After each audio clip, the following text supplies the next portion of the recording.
E aí galera do Me Salva, agora que a gente viu então o modelo de Thomson, a gente vai evoluir ainda agora para o modelo do Rutherford.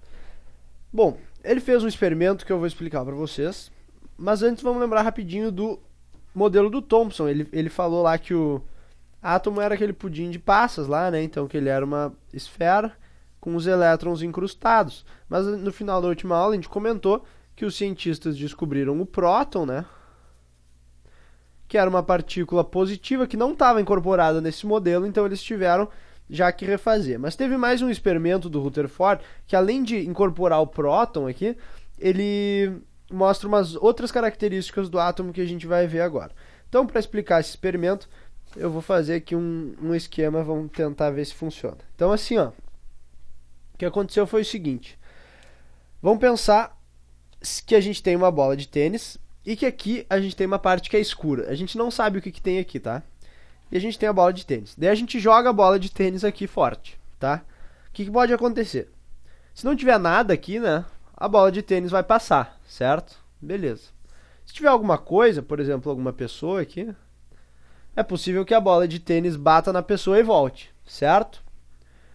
Bom, mas nota o seguinte, quanto mais pessoas tiverem aqui, ó, se eu tiver um monte de gente, é quase certo, né, que a bola vai bater e voltar. Agora, se eu tenho só uma pessoa, daí pode acontecer da bola passar, né?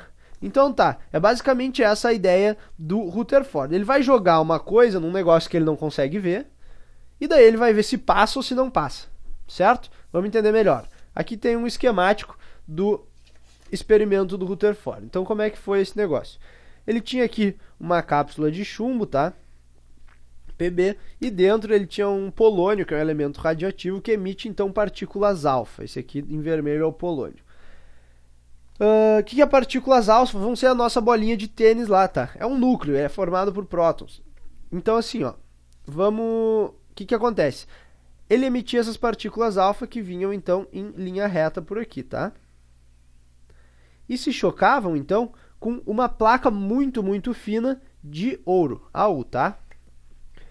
Bom, daí o que acontece? Aqui em volta dessa placa de ouro tinha um anteparo que ele botou, que era um anteparo fluorescente. O que isso significa? Que o seguinte, ó, quando essas partículas alfa encostavam nele, ele brilhava, tá? Então, olha só, ele percebeu que acontecia o seguinte, ó.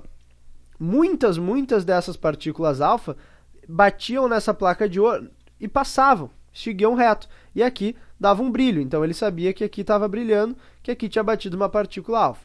Muitas delas, então, simplesmente vinham e passavam e encostavam no fundo, certo? Bom, mas algumas delas também faziam o seguinte, ó. Elas batiam na placa e acabavam vindo para cá, ó, e se chocavam num cantinho, certo? E outras ainda, elas vinham e voltavam, batiam na placa e voltavam e davam o brilho nessa parte da placa. Então aqui a gente vai ter muito brilho, aqui nas bordas, aqui vai ter um pouco, e aqui também vai ter bem pouco brilho, que é os raios que voltam, tá? E como é que a gente pode entender isso aí, pensando naquele esquema que a gente fez antes? Lembra da bola de tênis lá, né? Se tinha muita gente, a bola de tênis passava. É a mesma coisa aqui, ó. Se os átomos fossem maciços, que nem o Thomson e o Dalton pensavam, então todos os raios que batessem aqui teriam que voltar. É como se tivesse muita gente lá naquela nossa sala escura. Agora, se tem muito pouca coisa aqui dentro, digamos assim, então a maioria das bolas de tênis passava. Quando tinha só uma pessoa, a maioria delas passava, né? É o que está acontecendo aqui. Então ele chegou à conclusão que nessa lâmina de ouro aqui, os átomos estavam muito espaçados, tinha muito espaço livre entre eles, né? E além disso, algumas das partículas alfa voltavam, né?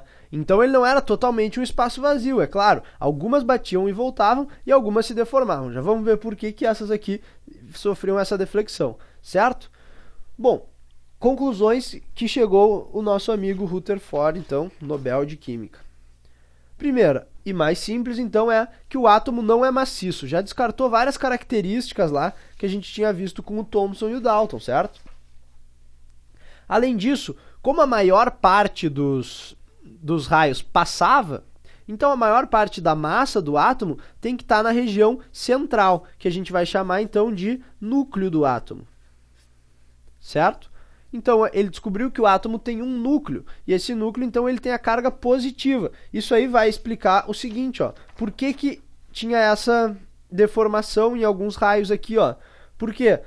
Porque quando ele se aproximava, o raio, a partícula alfa, ele também tem carga positiva, certo? Então, quando ele passava por essa placa, ele passava perto de um núcleo que também é positivo e sofria uma deformação, sofreu uma força elétrica, então, certo? Beleza. Além disso, olha só, ele conseguiu fazer cálculos e estimar, então, que o raio do átomo é aproximadamente 10.000 a 100.000 vezes, esse 10.000 é um chute baixo ainda, vezes o raio do núcleo. Isso significa que se eu tivesse uma cabeça de alfinete, como sendo o núcleo, certo? O redor do átomo, a parte em volta desse núcleo, seria aproximadamente do tamanho de um estádio de futebol, para tu perceber como realmente tem muito pouca coisa lá, né? Então tá. A conclusão do Rutherford foi a seguinte, então, ele criou este modelo aqui. O que ele botou? Botou os prótons lá no núcleo. Então, olha só, o núcleo é composto de partículas positivas, certo? E ao redor do núcleo, ele é a região onde ficam os elétrons, que é a eletrosfera. Que eles estavam organizados assim numa espécie de nuvem, então essa região aqui é a região da eletrosfera. Então esse aqui é o modelo do átomo que o Rutherford criou. Certo? Núcleo positivo, com quase toda a massa, então os elétrons são muito pequenos, né? O elétron, ele é bem pequenininho, então o tamanho do elétron, o elétron é muito menor que o próton.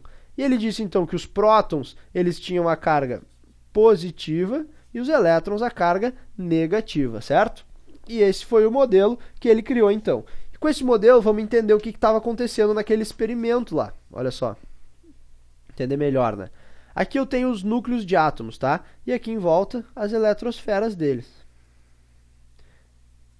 Organizados numa espécie de nuvem, assim. Vagando ao redor do núcleo, certo? Só que como os elétrons são muito pequenos, essa parte em vermelho aqui é quase um espaço vazio, né? Então eu vou usar a minha bola de tênis para representar as partículas alfa. E aqui no fundo tem aquela placa fluorescente dele lá. Então, a maioria das partículas alfa, que na verdade vão ser bem menores, vão ser do tamanho dessa bolinha preta aqui, né? Elas vão passar reto aqui, ó, e bater na placa. Então é aquele caso da maioria que acontecia lá, né? Que eram esses raios aqui, que passavam reto, justamente porque esse espaço aqui entre os átomos é muito grande, tem muita coisa vazia aí preenchida por elétrons que são muito pequenos, certo? Então a maioria passa. Porém, como essa partícula tem carga positiva, o núcleo também, se ela passar muito perto de um núcleo, ela pode sofrer uma deformação, sofrer uma interação elétrica e se desviar. E daí eram aquelas partículas que desviavam. E se por muita sorte, 1 em cada 10.000, mais ou menos, partículas batia num núcleo e daí voltava. Então ele sofreu uma força muito forte e voltava e batia na placa do outro lado, que era o que acontecia com muito poucos raios. Então essas foram as conclusões do Rutherford e ele conseguiu criar esse modelo aqui que já contempla muito mais coisa do que o do Thomson, né? Ele introduziu então a definição, o conceito do núcleo, dos prótons, ele percebeu que a massa do átomo estava quase toda ela dentro do núcleo e ele criou também o conceito da eletrosfera, que é a região ao redor do núcleo onde esses elétrons ficam vagando, certo? Então, era isso. Na próxima aula a gente vai falar então sobre o modelo atômico atual. Ele é bem parecido com esse do Rutherford, só que daí tem mais algumas coisinhas ainda que a gente vai implementar e que a gente vai botar nesse modelo para ele ficar então um modelo do que a gente acha que é, porque a gente não consegue ver o átomo, né? Do que a gente acha que o átomo é hoje em dia, certo? Então era isso. Até lá!